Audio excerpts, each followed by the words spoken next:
Well, welcome everyone. My name is Shannon Nash, and I am the Network Manager of NADSN. So thank you for joining us today for our panel talk on Is it time for Canada to revisit missile defense participation?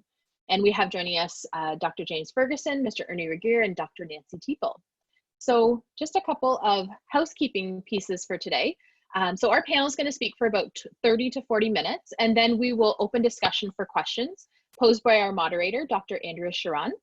And those will be done through the chat function. If you could please direct any questions, whether directly to Andrea or through the chat to everyone function.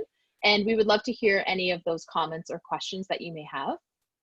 Just to briefly give you an overview of NADSN if you're new to our network, we are a collaborative network providing timely, relevant, and reliable expert advice on North American and Arctic defense and security topics. We address three core policy challenges as well as their many intersection points, and that includes the defense role in the Arctic, NORAD modernization, and the future of North American defense, as well as the evolving role of major powers in global strategic competition. We conduct leading edge research with students. We have a wonderful group of research assistants as well as postdocs who are very much emerging scholars, and as well as northern stakeholders and rights holders that test core assumptions and prompt policy innovation. And of course, in pre-COVID times, we were able to convene workshops and conferences and symposia in person, but now we welcome these opportunities to share ideas virtually. And please visit our website if you get the chance at nadsn.ca. We have a plethora of research available there. And also please follow us on Twitter for upcoming events and any new research coming out by our people. So I will now turn it over to Dr. Sharon to start us off. Thank you very much for joining us again. Well, thank you very much, and thank you everyone to joining us this afternoon. What we're going to be doing is debating and reflecting on missile participation by Canada. And so I'm really excited by the topic and the speakers that we have. We've changed the order slightly, and so I want to introduce you to our three speakers, and then I'm going to turn it over to them.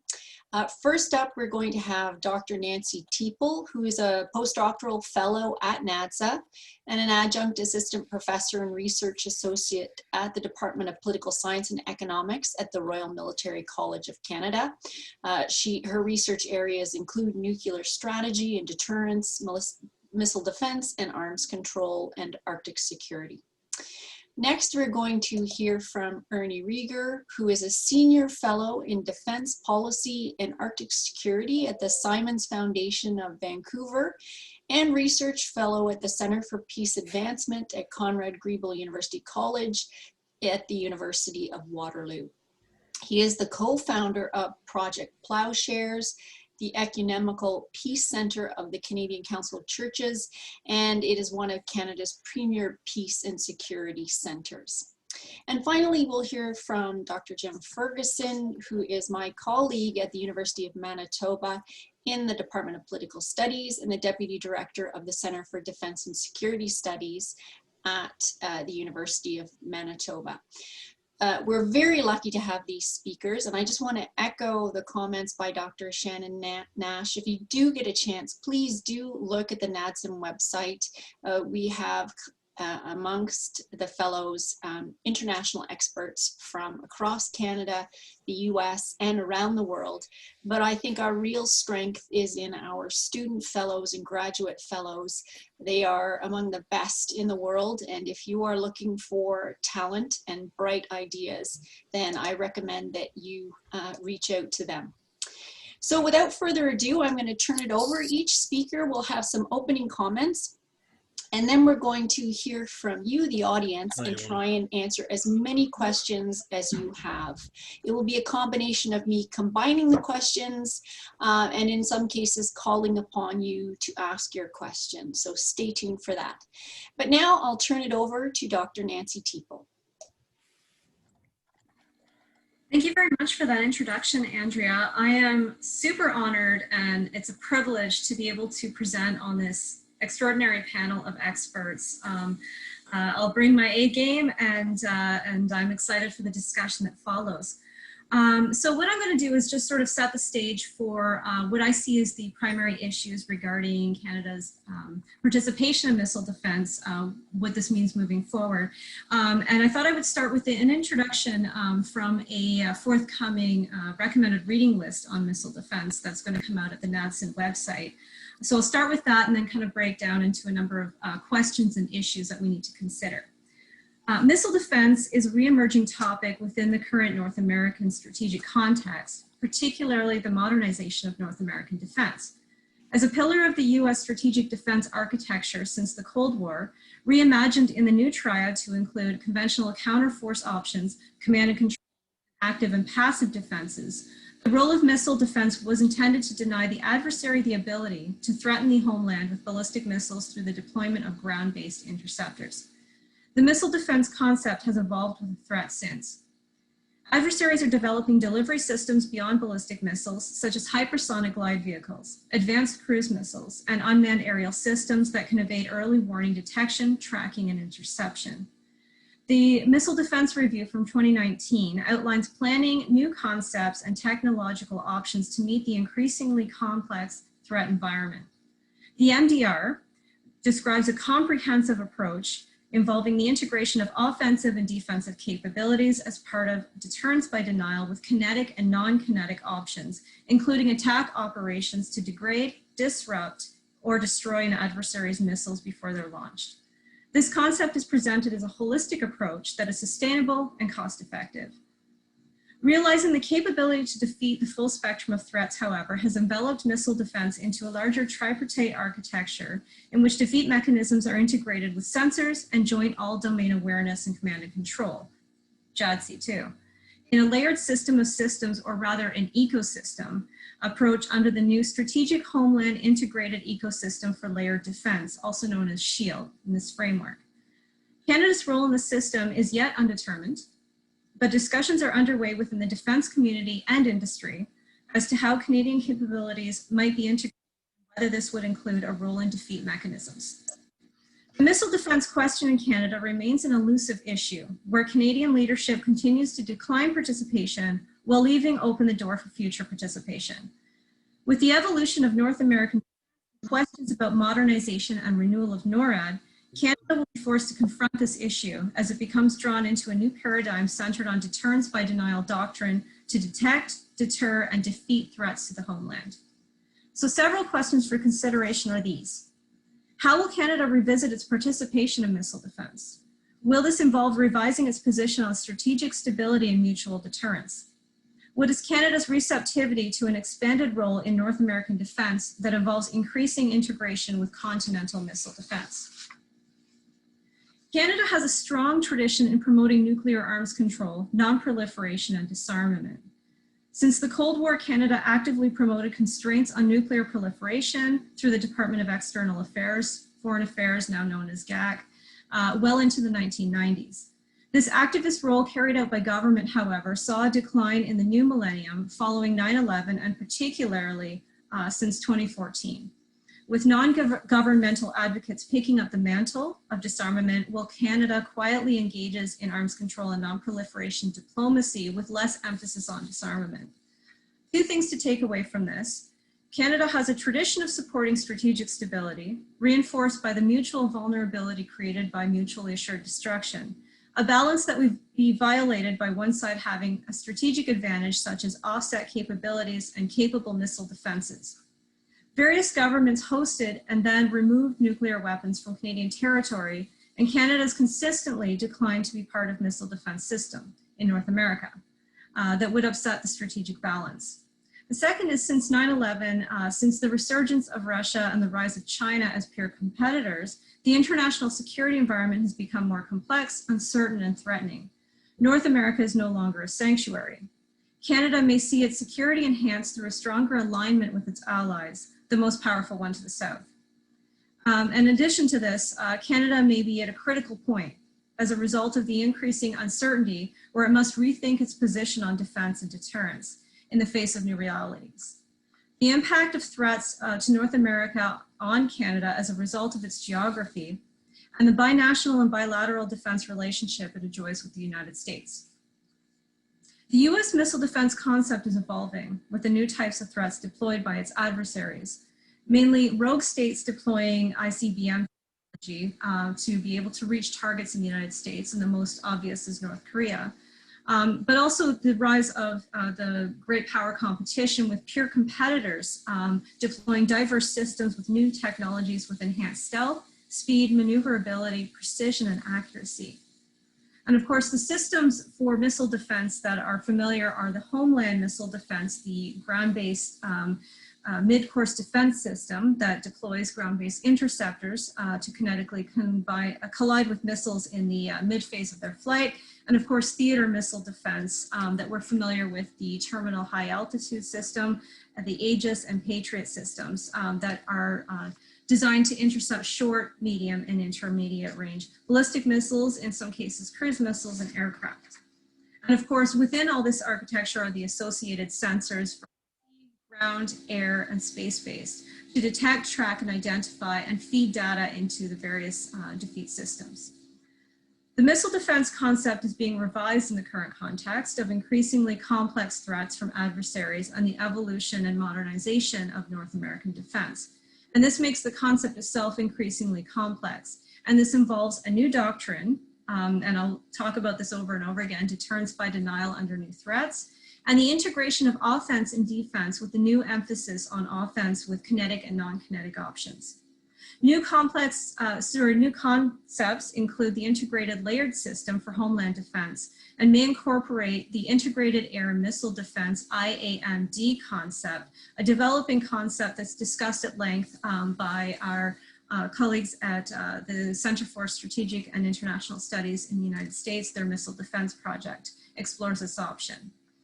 The layered homeland missile defense concepts involves integrating a first layer of the ground-based missile defense system with a second layer comprising the Aegis system using the Standard Missile family of interceptors with modifications to the Standard Missile 3 Block 2A, which may be capable of intercepting ICBM in its mid-course. A further augmentation of the architecture involves a terminal high altitude area defense with enhancements to be capable of intercepting ICBMs. Key considerations within these conceptualizations, new ideas, is that the US has adopted an offensive approach in multiple domains as part of its declaratory deterrence by denial posture, targeting platforms as a more cost-effective way to target multiple missiles, as a more cost-effective way than to target the multiple missiles. The platforms would then essentially be disabled before the missiles are able to launch. From the US perspective, deterrence by denial requires demonstrating the ability to execute defense left and right of launch to disincentivize the adversary with the prospect of, one, losing its strategic platforms, and two, US damage limitation and resilience at home so that the adversary is unlikely to achieve its objective. The costs would outweigh the benefit of launching a strike. The second is the shield concept, as I mentioned earlier, which is tailored for the adversary deploying conventional payloads and current missile defenses that are designed to intercept ballistic and cruise missiles carrying nuclear payloads. One of the issues that must be highlighted here is the problem with entanglement of nuclear and conventional systems and command and control.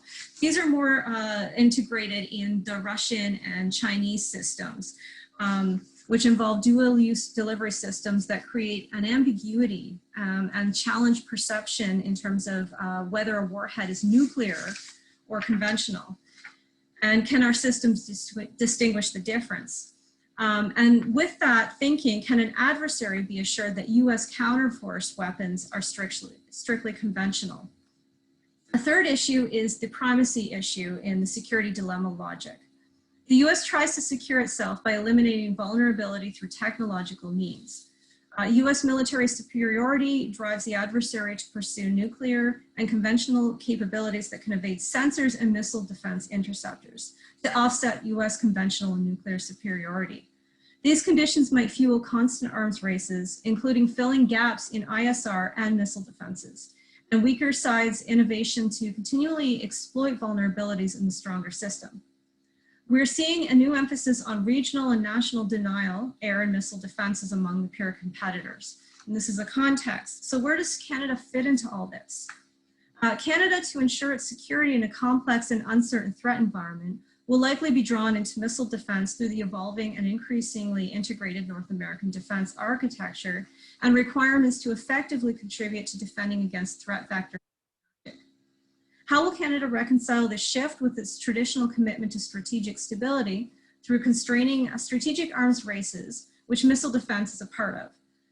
Canada already supports NATO assets in the European theater, which includes missile defense systems such as the Aegis system. Will participating in continental missile defense be an extension of this? Pragmatism and adaptation will bring Canada into greater participation in missile defense, as predicted by Philippe Lagacé in a paper he wrote in 2008, that the technological development of BMD, ballistic missile defense, will lead Ottawa to give precedence to strategic defense over strategic stability. Although he advises that the vice versa could happen, and can we envisage what this would look like going forward? So what role in missile defense would Canada take? There are numerous options. Exploring options to consider Canada's operational role or involvement in the missile defense architecture concerns the challenges of whether Canada will participate in any offensive operations within the realm of active defense or attack operations that involve left or right of launch. As North American defense evolves and adapts, NORAD and the Tri-Command framework, Canada's contribution may span the defense to the offensive spectrum of options, depending on the domains involved. Early on, support for passive defense and providing enhanced ISR might best fit with Canada's preferences. And these options might be considered along an incremental shift over time towards more active and offensive means. Canada may choose partial or full participation, but it remains to be seen what this would look like. Canada may also prefer non-kinetic roles, even in offensive operations, such as a cyber role, rather than a more active kinetic mission. But these options are all on the table. So ultimately, in the interest of maintaining strategic stability, Canada could participate in a limited way to maintain the balance of vulnerability that maintains this balance originally based on the MAD logic. But what would this look like? There remain obstacles to participation in Canada, and these are primarily domestic level issues. One might consider whether these concerns are outdated in the current continental and global security context. And I want to kind of leave it there because I imagine that the discussion will kind of explore some of these challenges, both domestically and internationally. So I want to say thank you very much, and I'll turn it back over to Andrea. Thanks very much, Nancy. And now I'm going to turn it over to Ernie Rieger.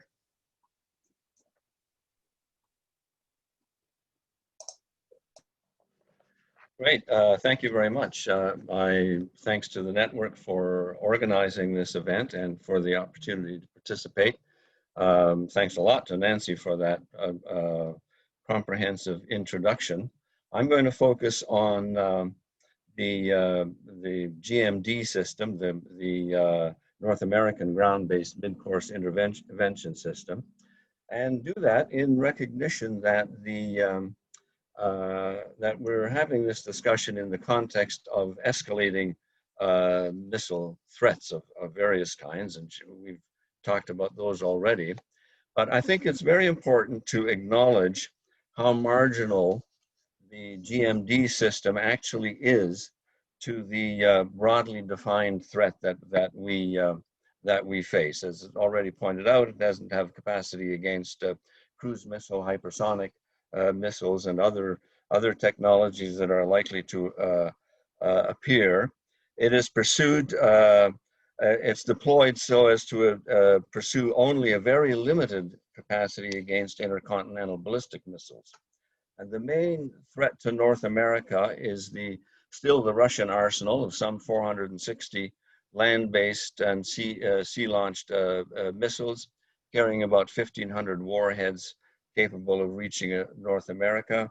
China adds about 120 similar missiles and warheads. These are the kinds of missiles that the GMD system is designed to intercept. But the numbers involved make that impossible. And the US states very explicitly that GMD is not focused on Russian or Chinese missiles. So that leaves North Korea. It has, of course, tested intercontinental range missile warheads. Estimates of its inventory range from 10 to 60 warheads. It's not clear how close it is to being able to mount a warhead on an ICBM and still maintain the sufficient range to reach North America. But I think we can assume that it's probably just a matter of time. Hence, we can reasonably assume that an estimate that North Korea could, in the foreseeable future, muster a force of some 20 or more ICBMs loaded with warheads capable of reaching North America. And it is these North Korean missiles and possible future threats from other states referred to as rogue states that are the focus of GMD. But put another way, the GMD system is aimed at about 2% of the nuclear-armed ballistic missiles missile threat that is facing North America. And how effective is it likely to be against that 2% of the threat?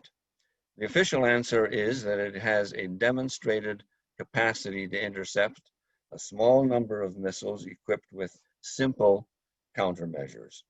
And in July 2020, the report of the US Government Accountability Office adds a caveat, namely that the system will not be able to mount an effective defense against North Korea's emerging capability without an entirely new interceptor and kinetic kill vehicle. GMD capacity is likely to improve, but intercepting a volley attack of 20 to 30 missiles is likely to remain beyond its foreseeable capabilities. That said, technology is not static. Hitting a bullet with a bullet has been shown to be possible, though that hasn't been shown under real world conditions, and we can be grateful for that. Missile defense planners are also actively exploring additional layers of defense, and Nancy has talked about that extensively.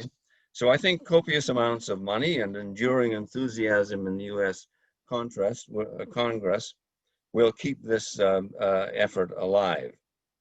Demonstrated capacity, however, is far from assured protection of North America. And partial protection from nuclear attack isn't the objective.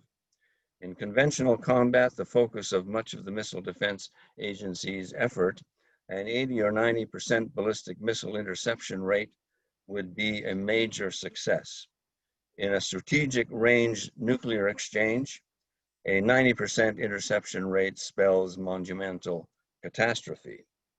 And that's why prevention, not defense, remains the fundamental objective when it comes to the strategic nuclear missile threat.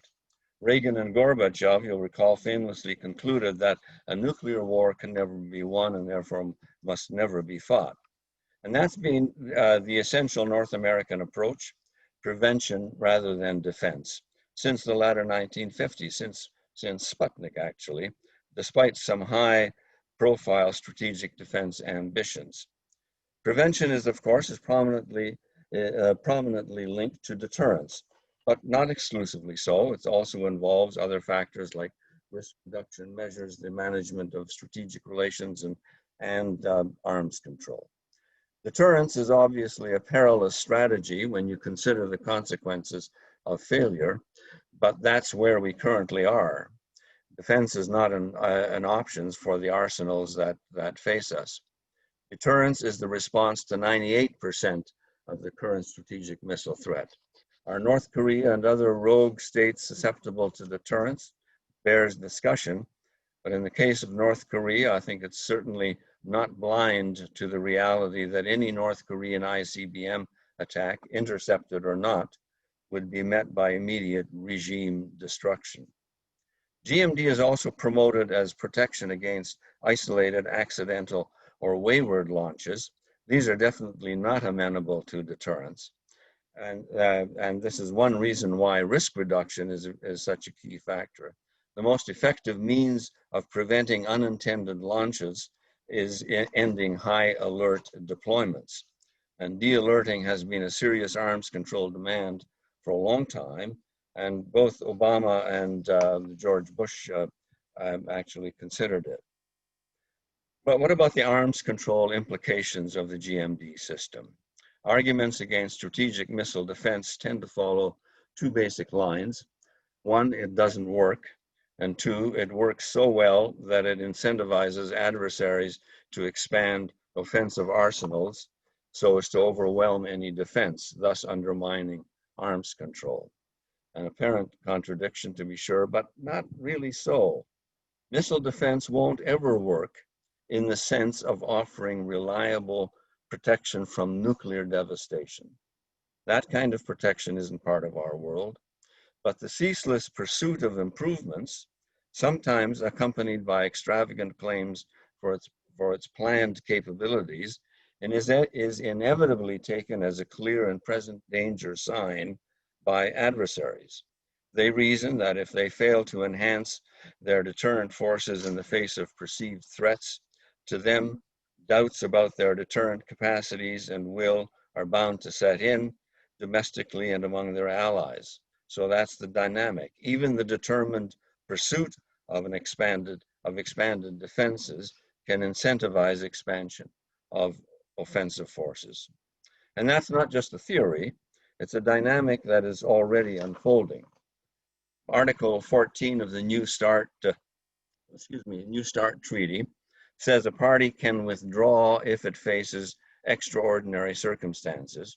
And already in 2010, Russia appended a statement to the treaty saying that a buildup in missile defense capabilities would be such a circumstance. Assuming New START gets a 5-year extension, a successor treaty will be very difficult to achieve without addressing strategic missile defense.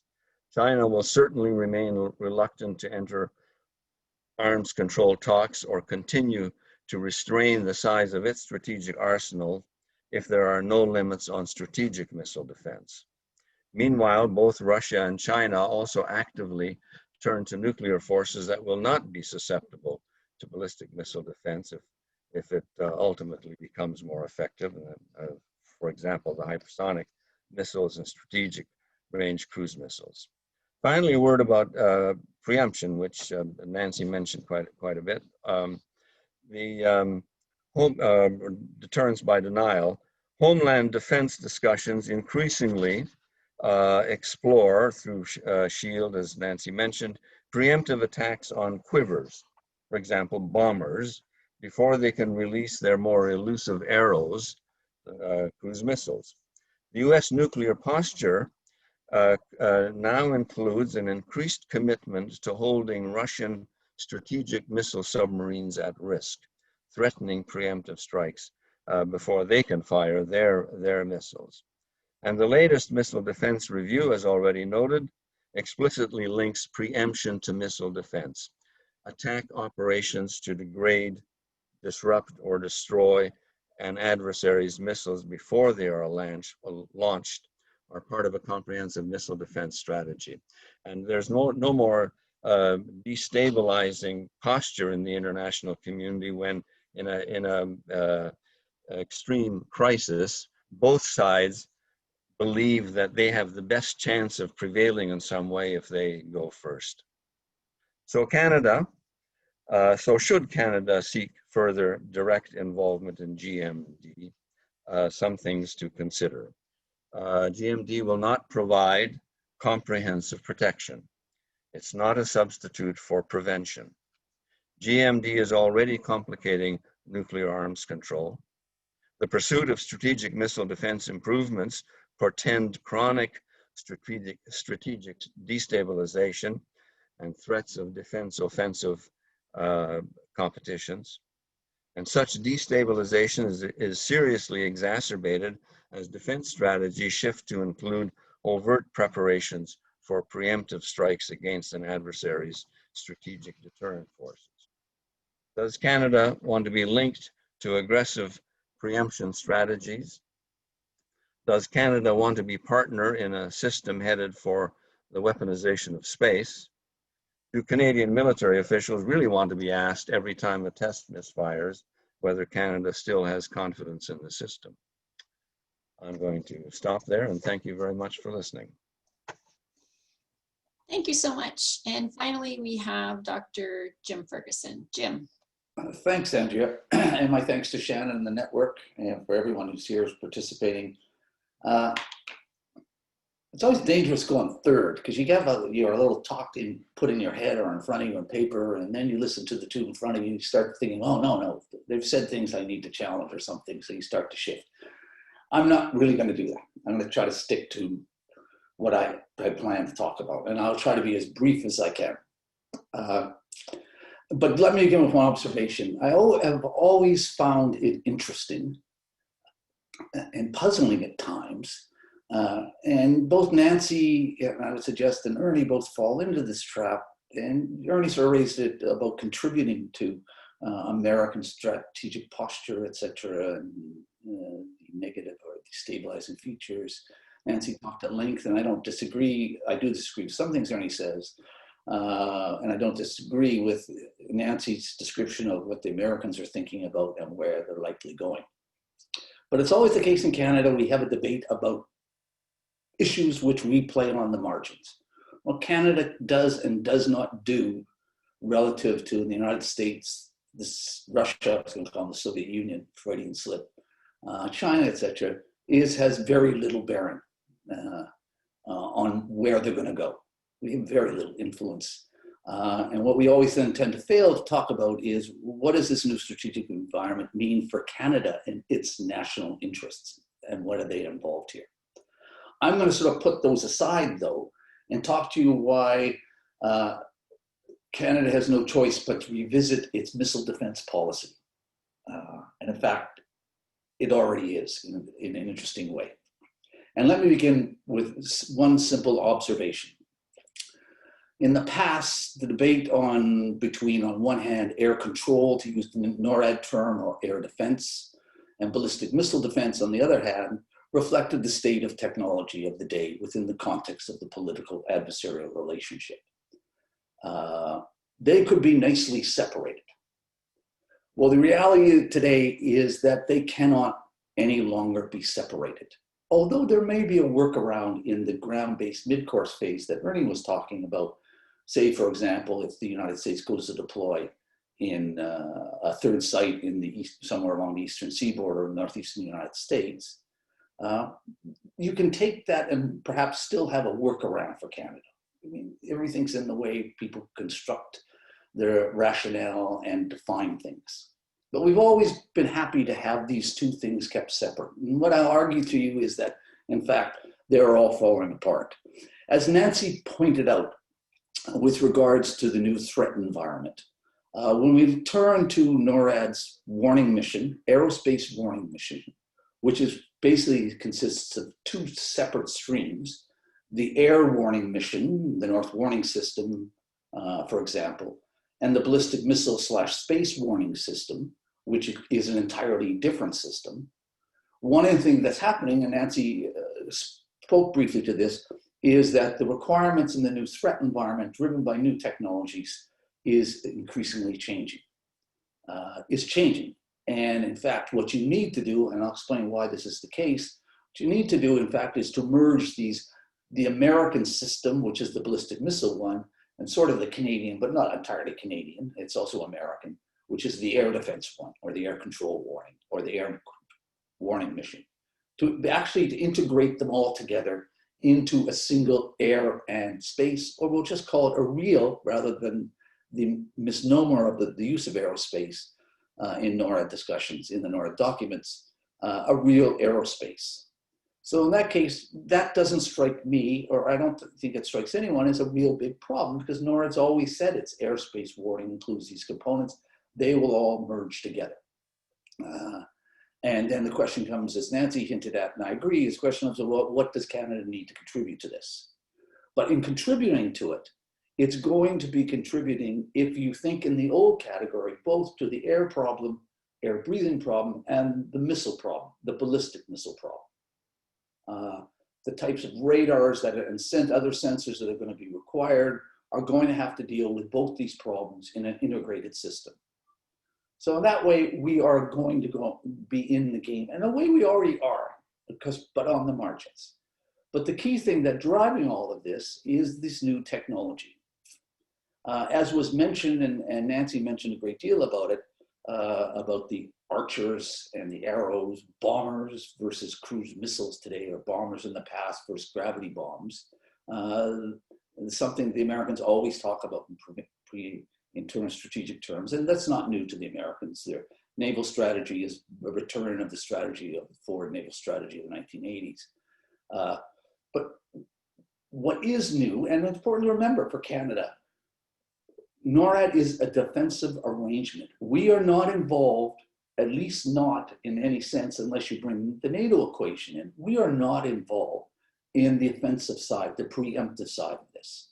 What the Americans do or don't do isn't really going to matter. And in fact, NORAD and US Northcom are also, and US Northcom as well, is also not involved in this. That issue is an issue for in the American UCP, the Unified Command Plan, for INDOPACOM and for EUCOM, European Command. Now, everyone talks about this, and you can talk about potentially how the Americans might go about fixing or integrating or dealing with the UCP and the regional problem in a multi-domain integrated global environment that's emerged. And that's an interesting thing, but again, we sit on the margins of that. So at the end of the day, Canada and NORAD, how this evolves is not going to be in this preemptive game. And whereas in the past, if you go back, of course, to the traditional historical bomber problem, and then move it to the cruise missile problem with the North Warning System, the forward operating locations of the 1980s emerged as a solution. The relative short range of air-launched cruise missiles, and even as well sea-launched cruise missiles back in those days, enabled NORAD and those interceptors committed to it by both national authorities to in fact deal with the Archer problem because they had to come to us. Now the new generation of longer and longer range cruise missiles create the conditions for the NORAD arrangement that we cannot do that anymore. And of course, under command and control arrangement relative to the United States, that's not what NORTHCOM does, and it's not what NORAD does, and it's unlikely we're going to head down that path. So where are we left with? Well, what we're now going to have to deal with is the cruise missile problem. We will have to provide that layer of defense, regardless of what happens, and this is for deterrence and not necessarily war fighting, but they interrelate to one another in terms of a variety of ways. We have to be able to develop the integrated sensor system, the command and control and communications capabilities integrated all together, and then provide capabilities to deal with cruise missiles. Hard to find, relatively slow, but hard to find. Sensors have to be able to do this. And the interceptors we provide, whether they be air-based, which has been the traditions for some time since the 60s, but increasingly likely the need to develop layers such as point defenses against cruise missiles. In other words, where a NORAD has to go in order to deal with the reality of the air control mission that it has been assigned is into missile defense, cruise missile defense. And this even gets more problematic when, with the developments underway, the Russians talk about, for example, nuclear-powered cruise missiles with extended ranges and extended lingering time. They can fly around for a long time with nuclear power. And how are we then going to be able to track them, identify them, track them, defend, and therefore deter them, being able to defend and defeat them. So in other words, we're going to go in the missile world, defense world, because that's where the world is, and that's the threats we face. The second part of this, of course, is, well, then there's ballistic missile defense, and Ernie talked about ground-based missile defense. That's not the issue for us, and whether we can put that in a corner with agreement of the United States may be a political possibility. It's hard to say. The real issue is the emergence, has been mentioned, of hypersonic vehicles. These vehicles, the hypersonic glide variant, are launched by ballistic missiles. They are fundamentally different, however, because they don't cut into outer space through orbits to reach their long-range targets, but rather are dropped off, if you will, in suborbital space, somewhere between 40 and 50 kilometers above the Earth, well below orbital space. So is that outer space? Is that airspace? And of course, there is no legal definition of it that exists. So what is this thing? It is also able to maneuver in the suborbital space, reaching high speeds of above Mach 5, which now become a challenge to traditional air defenses or any ballistic missile defenses, because ground-based mid-course phase isn't designed to hit way above. It's not capable of dealing with this problem. Some people suggest THAAD could do it, maybe Patriot, but there have to be significant changes to them. And even so, they are point defenses again. So that becomes a problem. But it's not just a problem of maneuverability, and with it becomes problems of how do you identify their targets. Ballistic missiles, you pretty well in their flight, you can predict where they're going. Maneuverable hypersonics, whether they're hypersonic glide vehicles or hypersonic cruise missiles, which can be launched air, sea, and potentially land as well, they can maneuver. But it's not just that they can maneuver in suborbital space. When they re-enter, they can continue to maneuver. And effectively what this means is that this sort of ballistic missile threat, but it's not the traditional one, this new missile threat is both an orbital space focused one, because it travels long distances and maneuvers in space, in a suborbital space, but then drops into the air and becomes an air defense problem. So now you have a new element, and this is of course driven American thinking about how do we merge these together. So in other words, what I'm arguing to you is that Canada has to look at this and say, you know what, the problem we face in terms of national defense and national interests and other things that are involved, including the importance of a relationship with the United States, is simply that the nice categories of ballistic missile and air defense are collapsing. This is now an true aerospace problem. And where Canada can then engage, is willing to engage, and can afford to engage, because all this is going to end up, despite the Americans saying cost effective, it's not cheap. And you look at the Canadian defense budget, there becomes another problem in terms of priorities. The government hasn't funded for any of this. It says, I've heard from the government officials, yes, the government's promised, but those promises I'm not sure are worth very much under the circumstances. So in other words, we are headed into the missile defense world. Missile defense, maybe not ballistic, and maybe you can put that in your back pocket and say, okay, we're not going to do that, but the sensors that will be required and why Canadian territory is important, these sensors will serve a function both for air, aerospace, and traditional ballistic missile defense. Now, that's not really a problem, it seems to me, because we do provide warning to the GMD system, so this can be integrated.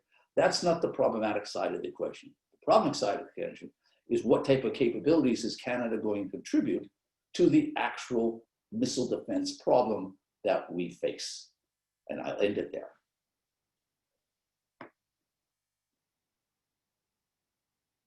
Terrific, thank you. We've had 3 really meaty conversations, and it's elicited 4 questions. And so what I propose to do, because the questions are sort of for all the panelists, I'm gonna chunk them together in 2 tranches. So the first group of 2 questions really gets at the idea of sort of oversight and public participation in these kinds of decisions. And the second 2 questions sort of speak to the strike posture of having this discussion. And so I really hope that the Standing Committee on National Defense is listening, because these are the kinds of questions that they should be wrestling with.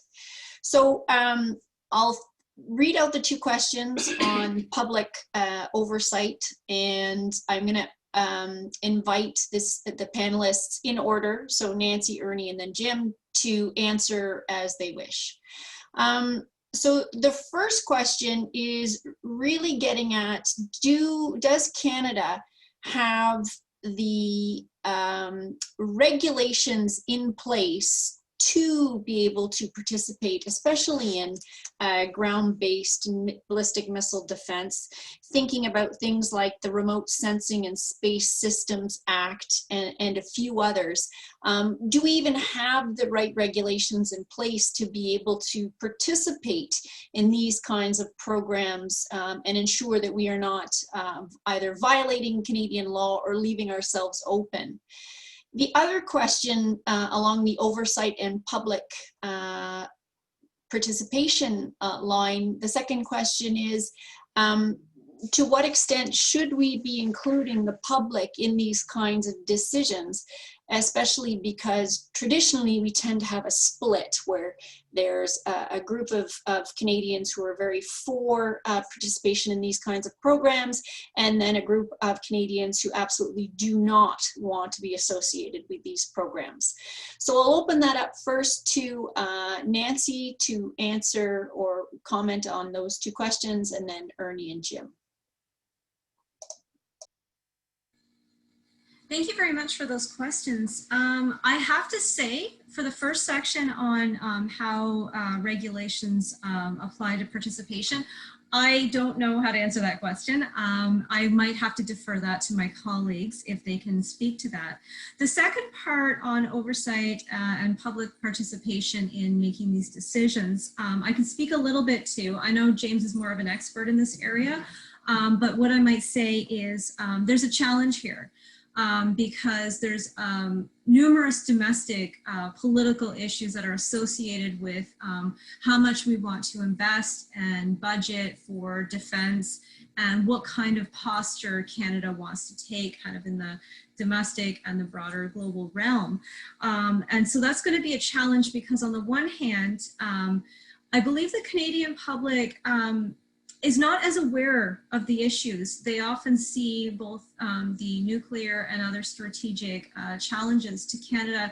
They don't really kind of view it as a reality. They kind of see it as more of a US thing, and whether Canada kind of goes along with the United States and what that, you know, what does that mean? And does Canada get into US objectives on defense continentally or abroad?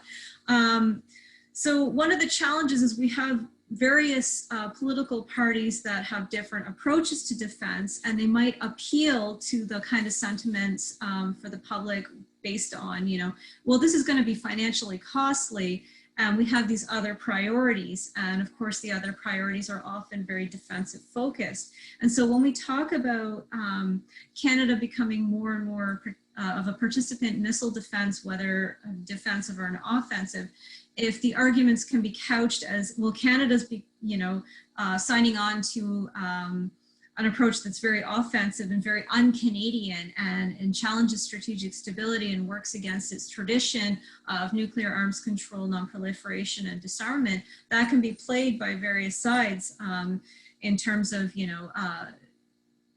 kind of say, I don't want to use the word manipulation, but trying to influence Canadians against participation because they're not as aware of the various levels that Canada could participate from, like I mentioned earlier, early warning role and sensors and whatnot to, the more intercept offensive approaches and whatnot. So I think we need to kind of explore that a little bit more in depth. I know, James Ferguson, you've done a lot of work in this area and you might be able to expand on that. So I'll just sort of pass it over to Ernie and then to James to explore that. Thanks, Nancy. Ernie, do you have any comments on those two questions? Yes, yeah, just briefly. I think that I'm obviously affirm the value of public participation in national security debates. I mean, it's in the interest of the Department of National Defense and any political leadership to be as engaged as possible with the public for simply for the reason of having political buy-in into whatever direction that is taken. I think Jim described an extraordinary panoply of threats and responses that technology and other conditions call for. I think the juxtaposition to that is that Canada is going to be extremely constrained militarily for budgetary reasons in particular, and I think that find that the United States also is not going to be on a trajectory of spending limitless amounts of money on these systems. So that I think and that's where a public debate is very critical, and that is addressing the issue of priorities. Every cost has an opportunity cost that goes with it, and we have a broad range of urgent national priorities that are going to be fighting for space and budget. So it's only through public participation that you can get a reasonable sense of where those priorities ought to lie. I think there's also a need for broad public participation to understand, for the Canadian public to understand, and for its concerns to be heard about the implications for nuclear arms control and for strategic stability, and the ways in which these other developments may fit into that. Thank you. Jim. Okay, it's been a long time since I read the Remote Sensing Act, and I'm not a lawyer. And I'm sure lawyers, relative to their ideological predispositions, or who's paying them, I guess is a more cynical way to say, might be able to raise some issues. But of course, if the government's got to go down this path, I think it is, you can easily amend the regulations. So if you're thinking that one of the things, and one of the problems of dealing with particularly the hypersonic issue, but as well as the other cruise missile, is the way the radar network is set up. Basically looking outwards with major gaps over. Yes, NAV Canada's radars are fed into NORAD, as our FAA, but how powerful they are and what types of more advanced radars you need: big radars, over the horizon backscatters, phased array, which are part of the ballistic missile warning network. I just don't see why deploying them on Canadian territory in a layered way to fill existing gaps is going to run afoul of the regulatory world. And in this regard, I would point out to you Canada's only military satellite, Sapphire, deployed in low orbit, although as far as we know, it simply looks out. It, of course, is tied into the US space surveillance network, which of course feeds into NORAD's ballistic missile and space warning mission. So we've already done this without a problem. So I just don't see that this is a major issue. Let me turn to the public. And let me be very unpopular and very undemocratic and very un-Canadian. Let's leave the public out of this.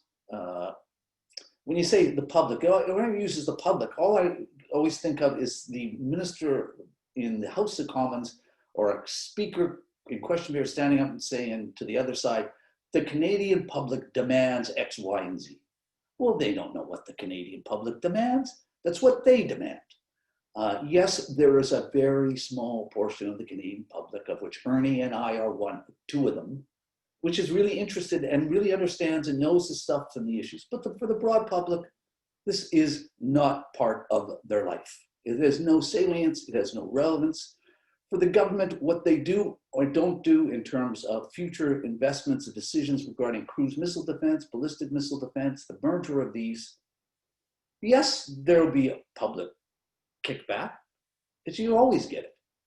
But it will last a day and will have no political relevance. So the real question is, how do you convince the government to stop thinking this, what they always think, that the public is this and the public of that, which is just being used by, in my view, as an excuse for what they're ideologically predisposed. This is a really issue, and Ernie's dead right about all of this and the costs of this and where Canada should, but can, and then will get engaged itself. In the United States is fully aware of our financial limits and our budgetary limits, which creates conditions where we can find out or get an idea of where we can contribute to ensure those political benefits which we get out of it. The real issue is the government's not going to give national defense any more money. The real problem, and it's always been the problem no one wants to talk about, internal bureaucratic forces, service forces inside national defense. Most of them are loath to redirect spending priorities into North American defense. They have other preferences and interests. And this is going to require a significant reprioritization of the key things that national defense has to take the money they have, not expect more, and where to invest it. And that becomes an internal bureaucratic problem. And that's where these things are. And then they, like everyone else in this game, will play the public card. So I don't think it's a path we need to worry about. The government shouldn't worry about this. This is really about the defense of Canada, our ability to contribute to the defense of North America, which in my view is indivisible with the United States, and where we can and where we should. And of course, at the end of the day, where the Americans will let us. And that's another thing we always have to consider. We might think we should do all these things. The Americans may say at the end of the day on the ground-based mid-course defense, as they did, no, you can't participate. Well, you can participate, but you doesn't get anything out of it. So that's my answer to those two questions. Great, thanks. And we have just a couple of minutes left to sort of try and group the remaining questions. So again, really rapid responses. These questions are all around the sort of so what. We have been held hostage to various weapons of mass destruction before. This is nothing new. Hypersonic glide weapons is just another problem to wrestle with. And yet, you know, now that we're in a global pandemic, which we see is killing people very effectively and efficiently, is there anything that we should do? And the next question is sort of a follow-on. What then should Canada contribute to the defense of North America?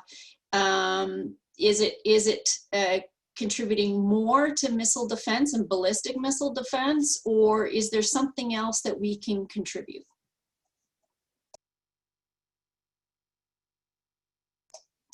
So Nancy?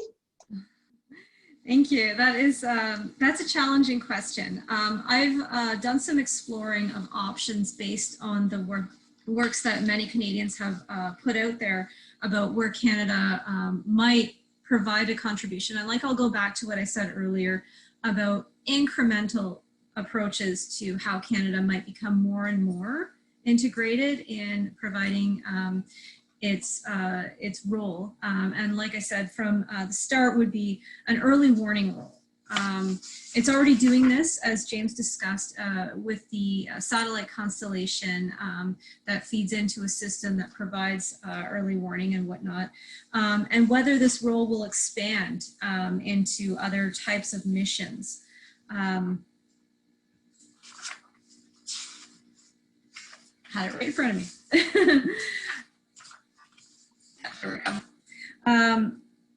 So whether this will be expanded into more an assessment and sharing of data, whether it will deploy interceptors and kind of focus on a more right of launch versus a left of launch approach that the Americans want to take, because Canada wants to essentially kind of find a balance between where it might deploy an offensive and defensive capability. But because cost is a factor, it might be more preferential to start with more of the ISR role with the assets space-based, enhancing other capabilities for, as James had mentioned, over the horizon, and being able to see not just north, east, and west, but south, because we're dealing with new capabilities and new innovations that might see missiles coming from other directions.